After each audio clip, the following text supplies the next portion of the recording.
Hello, I'm William Jamal Wright, And I'm Hattie. and this is our podcast, HattieJo. What are we doing? So, we have a little special guest here with Winnie. We sure do. She's joining us, as she will for the foreseeable future. Yeah.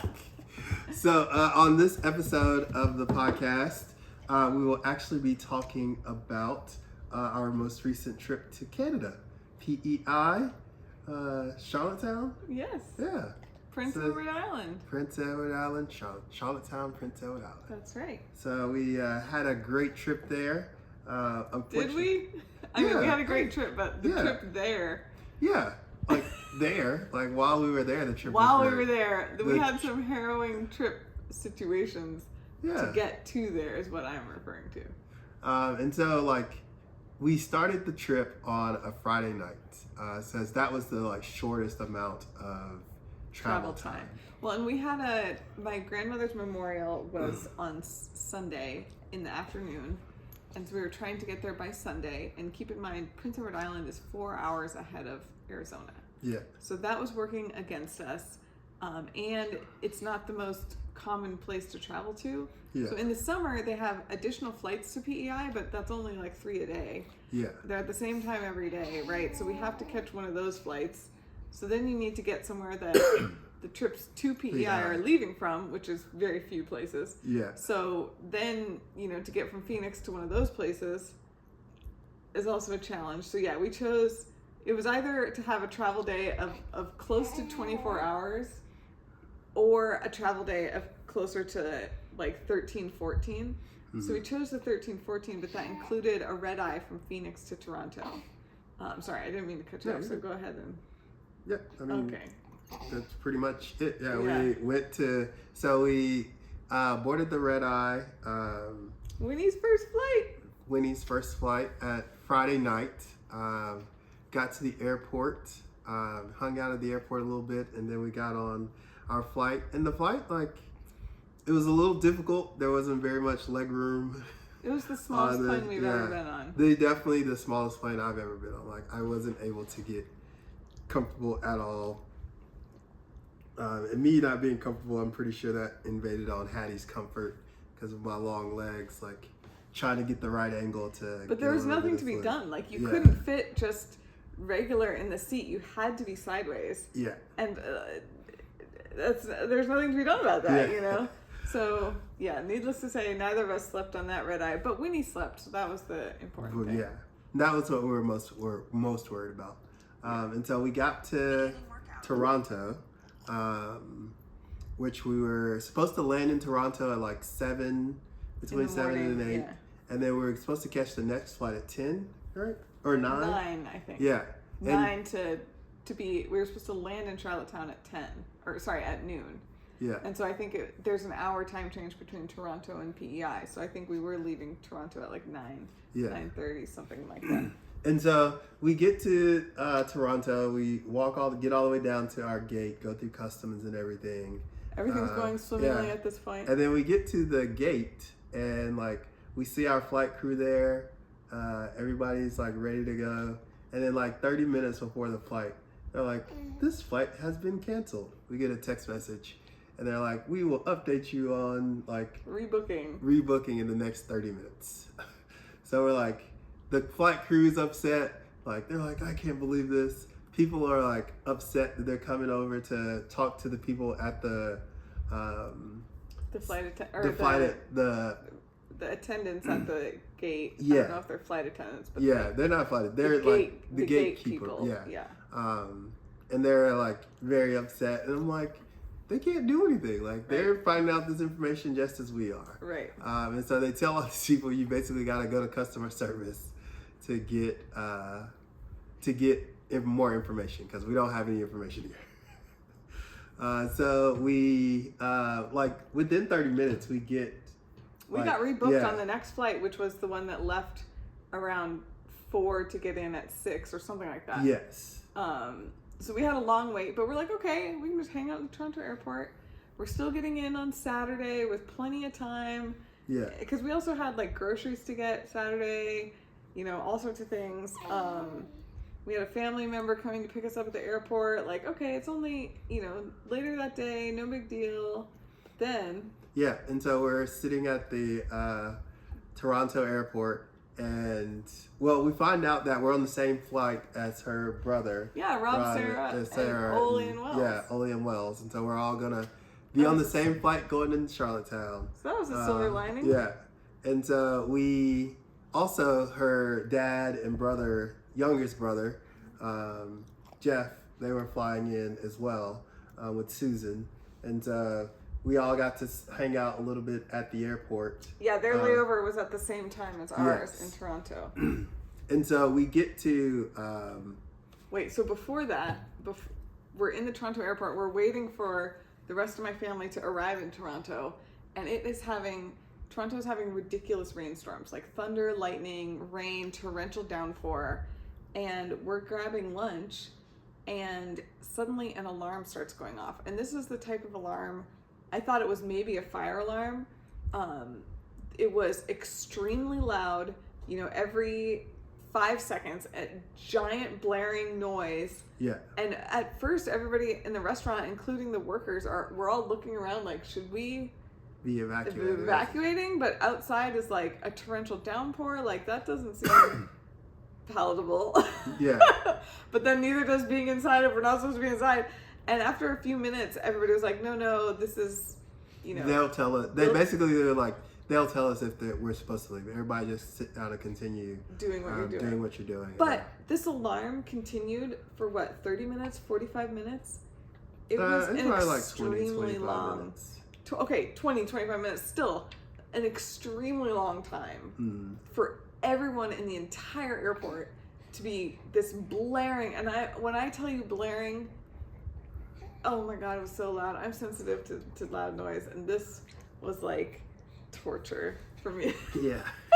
But we stayed really calm. Yeah. And Winnie didn't love it, but she stayed calm because we were calm. And sure. So yeah, oh my God. But when they finally turned that off, the people started clapping. Like, it was, sweet relief. Yeah. Anyway. And so discuss that. We are like getting close to like 3:00, and like because of the weather, the other planes that are carrying her family, they're kind of delayed in landing, and so we're getting kind of like close to our like departure time, and so I have to go and find our gate. Because apparently in Toronto, like, they move the gates a lot. Like, you can be at one gate, like, 2 seconds. Our gate was moved probably 15 times. Yeah, like, they move the gates a lot. Yeah, I think that was also partly due to the weather, though. Because they were trying to figure out which flights could leave and which flights were coming in from, like, what planes had already left. And so I think also our flight to Charlottetown got delayed multiple times because of the weather. Like, the plane that we were supposed to be on couldn't land because of the weather, so it was delayed for quite a while. Yeah. Just like Rob and Sarah's flight couldn't land. So now it's like you're trying to find the gate because there's a million different gate changes, but also our flights just keeps getting delayed. Yeah. Well, I was gonna say that, like, because Toronto is like they have planes coming in from America and like Canada flights as well, and like because it's a custom, like because it's like a customs. It was unique because they're like, your gate will not open, like the door will not open for you to go to your gate until like 30 minutes before you're supposed to board, because on that same side, in that same terminal at the same gate, people are getting off from like American flights and they need to go through customs. So nobody can actually go through. They clear out the whole like gate area before they allow people to come in. And so as planes are coming in, everybody has to clear that area and go through customs. And then they open up the gates and allow the people that are boarding a flight to go to Charlottetown or wherever they're going. They open those gates to allow them to go in. I thought it was an interesting way for like airport to it was like run. They had a valve. Yeah. Like funneling people different directions. It was interesting.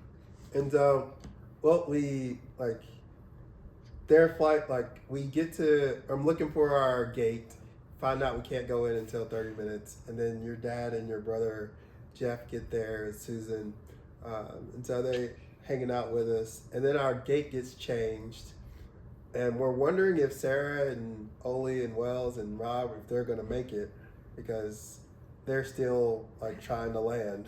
Well, and I think we found out later that they had landed, very delayed landing, but then they also were stuck on the tarmac. Yeah. And so, needless to say, our flight gets delayed again. And so there's probably like 2 more delays in our flight. I mean, it was actually kind of great because then Rob and Sarah could make it with plenty of time. Yeah. But then it keeps getting delayed, and like they got dinner. Yeah, so we got like dinner, we got food, which if your flight does get delayed like that, like please keep the receipts, because you can get reimbursed if you submit the receipt. And so we actually get to boarding the plane. Like we board the plane. I forgot about this. Yeah. We get all the way onto the plane. I got on the plane. You guys are on the plane. We're all situated. All situated, and then they're like, due to scheduling conflict, we can't take off.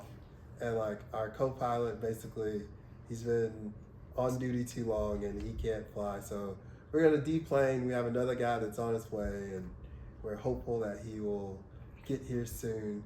And so we deplane after everybody's on the plane. We're like, which I will say in hindsight was better than sitting on the plane for another 3 hours. Yeah, because they like duped us. They made us think. Because this was like 6 o'clock. Yeah, they made us think that somebody's on the way. Well, somebody's on the way, and they live there in Toronto, I'm assuming. Like, you would think that they would be there within like the 30, next 40 minutes. Yeah. At the most an hour. And so they get there, boom, boom, go through security check, we're ready to go within an hour. But nope, we get delayed again, and the flight doesn't end up leaving until like 8:39. Yeah, we didn't land in Charlottetown until after midnight. Yeah. And then they lost one of our bags, our car seat. Yeah. So we had to rent a car seat. We had to deal with like submitting the claim form.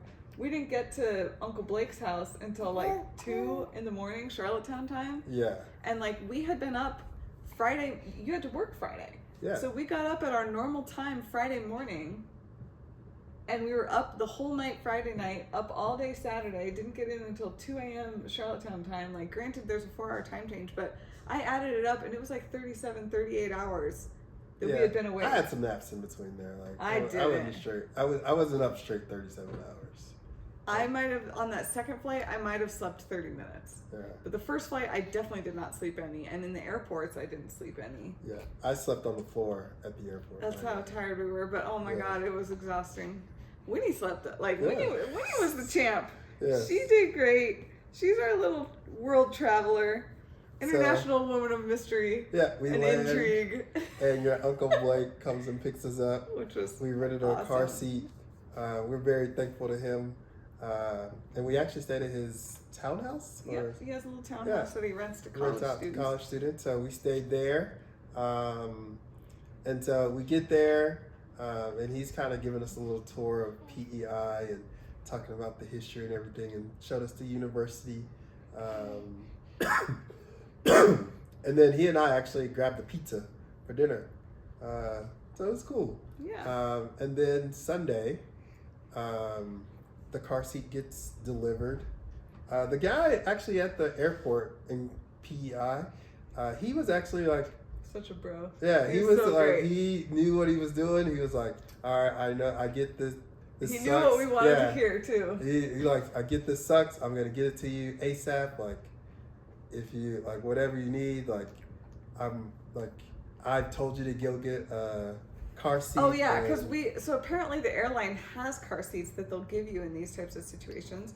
But we didn't know this, and the rental car company was closing because again it was like 1 a.m. in Charlottetown, and like the Charlottetown airport is tiny. It has an in and it has an out gate. Like there's only two. Yeah. Incoming, outgoing, and it's not like it's a thriving metropolis airport that's open 24/7. Like these places close, and so we just actually Rob and Sarah got the car seat for us. Oh yeah, well we went and asked the guy. Like I asked him for a car seat. But because there was such like travel delays and a number so of many people people that needing the car seats. He did not have any car seats left because all of our bags were delivered except the one car seat. So if 3 of your bags are there, or it was 2 bags that we checked, right? Yeah, we only checked. So if the 2 bags that we checked, if they had made it there, then I would have, one bag for sure I know made it. So I was like, oh, I'm sure that the other bag will make it.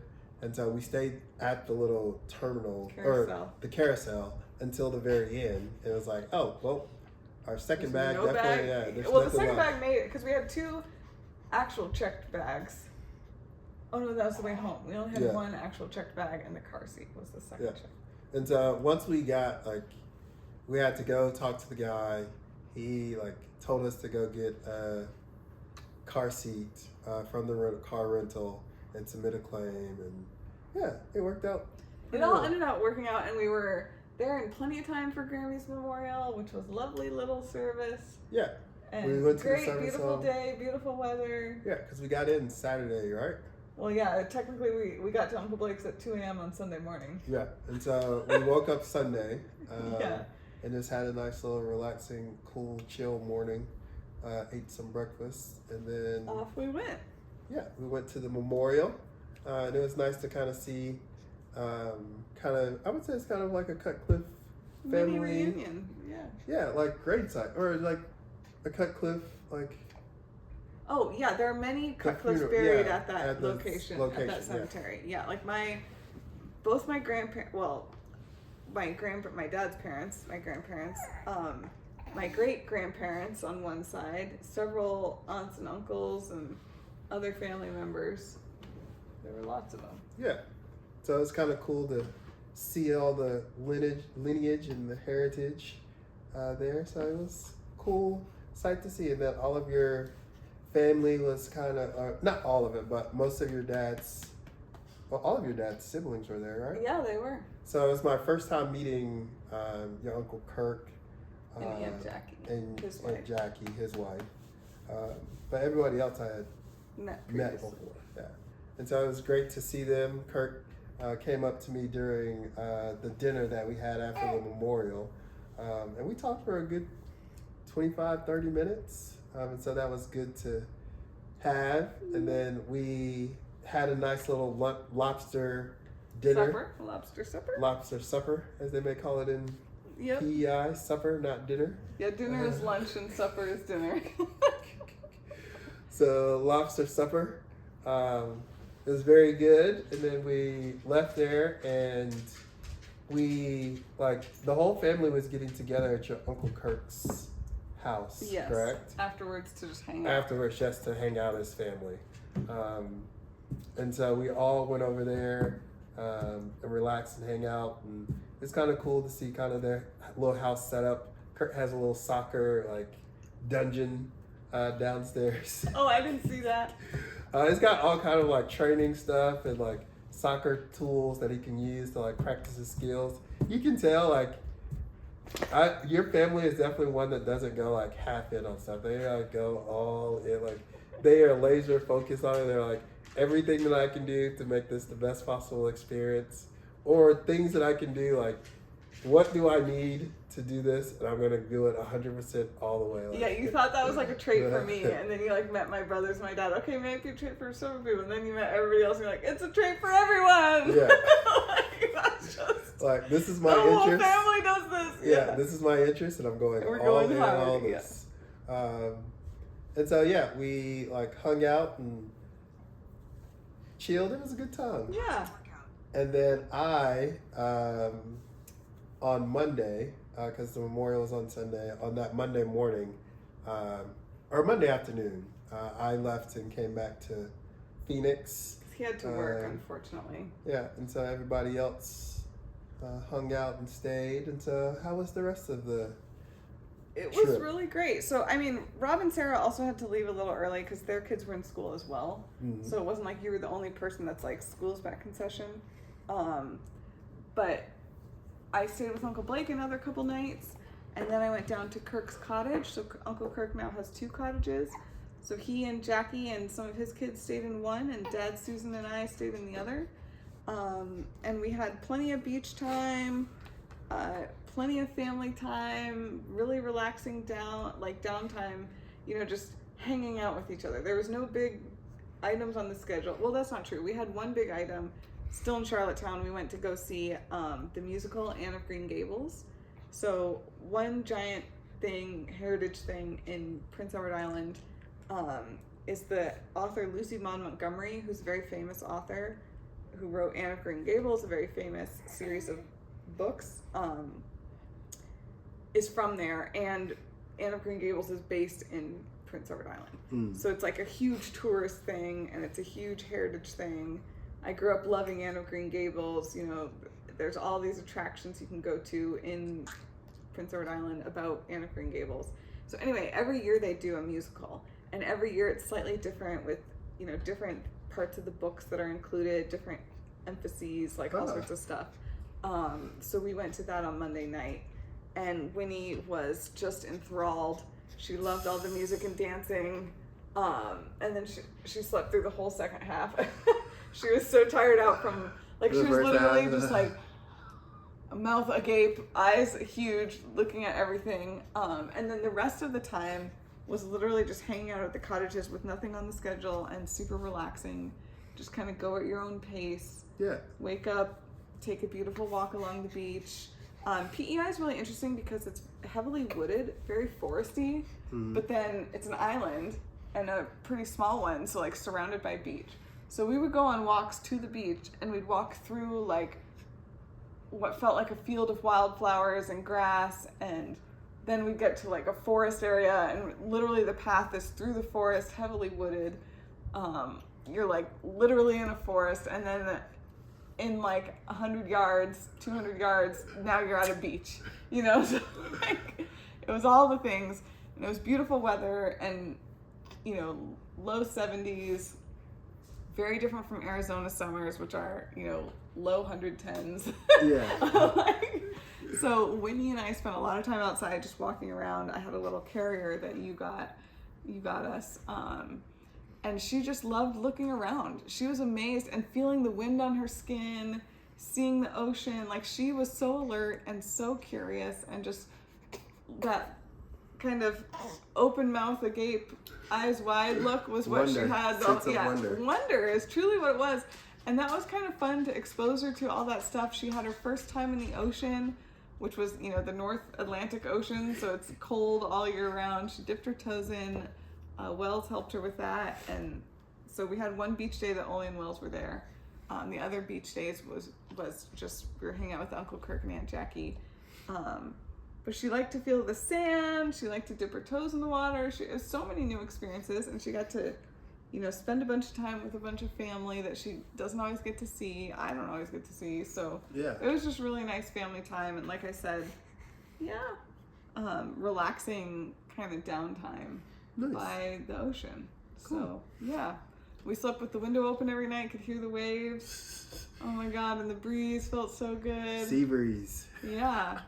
So thankfully the trip home was much less eventful since I had to do it by myself with Winnie, since you had to come home early. So that everything went to plan that day, thank God. It was still a long day of travel, but as usual, Winnie was a champ. She makes friends everywhere she goes. So many people just come up to her and want to chit chat with this cute little baby. So yeah. And my travel was my flight was delayed. Once I got to Toronto, my flight was delayed. Darn. It was delayed an hour. But I still got in reasonable time and was able to go to work the next day. That's so it wasn't any type of inconvenience. But overall it was a very successful trip. Winnie was a champ on all the flights and handled her business. She did. And so we were very thankful for that. And it was great to seeing everybody. It's funny, being in Canada, I've been there twice now. And I haven't everywhere I've went, it's been kind of not a major city. Mm-hmm. And I feel Canada is rural America before it gets commercialized. it so reminds me of like growing up like in the early like 1990s, like mid 90s, like you still have like trees everywhere, like you may Open have one or, space, yeah, you may have green. one or two like shops, but it's very much like country, or not country, but just like open, like Rolling green. hills, Yeah. And it's like the shops aren't, it's not like, oh, they're open till 10 p.m. You know what I mean? Yes. It's also like things are closed on Sundays. Things are Yeah, closed we're not by... opening. We're not opening anything until. Oh, you want something on Sunday? You can't go until after church is over, because Yes. like everybody goes to church. Yes, and granted, there are thriving metropolises in Canada, just like the U.S., but the places that we went were absolutely as you describe. And I would even say, like, PEI, specifically the cottage areas and all the vacation touristy, because PEI is a very popular vacation destination for all of Canada, because it does have such great weather in the summer. Is very idyllic, and like when you think back to just like what you're describing, like rolling hills, beautiful weather, beautiful scenery, you've got green grass, crops growing, you know, trees, open space, you know, perfect little breeze. Like, it's granted, because it's so north and it's, you know, Canada, the winters are brutal, but like the summers are very mild, and like I think the perfect word is idyllic. Like, it's just it feels like you're transported to the past. Yeah. Slow pace of life, like easy living, everyone's happy, everyone's, you know, there's no giant rush, there's no giant stress. And maybe that's just because I go there for vacation all the time, but that's very much the vibes that it gives off. And the cottages are very much like little seaside cabins, like plenty of space to, you know, have a deck, enjoy the breeze, like indoor decks with mesh, so you can close the windows if you want, or you can have it open, but it's still shaded. So anyway, you know, the little white cottage by the beach. Man, that keeps getting hit. So anyway, it was absolutely lovely, and of course my favorite part was spending so much time with family. But it's nice to be able to do that in a place we don't get to go to so often anymore. And I hope that we go back soon. And my only regret was that we didn't get you some Cow's ice cream. That's like famous, delicious ice cream. It's only in PEI. I don't think it's only in PEI, but it's mainly in PEI. And it's so good. Only in Canada? Oh, definitely only in Canada. I ordered some sweatshirts, one for Jeffrey and one for me. And the headquarters were from Charlottetown. Oh. So I don't know if it's in other provinces. Yeah. I would imagine it might be in a couple of them, but I don't know. Yeah. But it's certainly not like a worldwide thing. The only place I've ever gotten it is Prince Edward Island. Cool. So we might need to ask my dad or Uncle Blake about that. So, yeah, are you okay, baby? Well, that was our trip to Prince PEI. Edward Island. It was a great time. Loved spending time in the Cutcliffes and hanging out with everybody and kind of seeing the heritage and the family tree. And introducing Winnie to everybody. So yeah, that's what we've been doing. Deuces.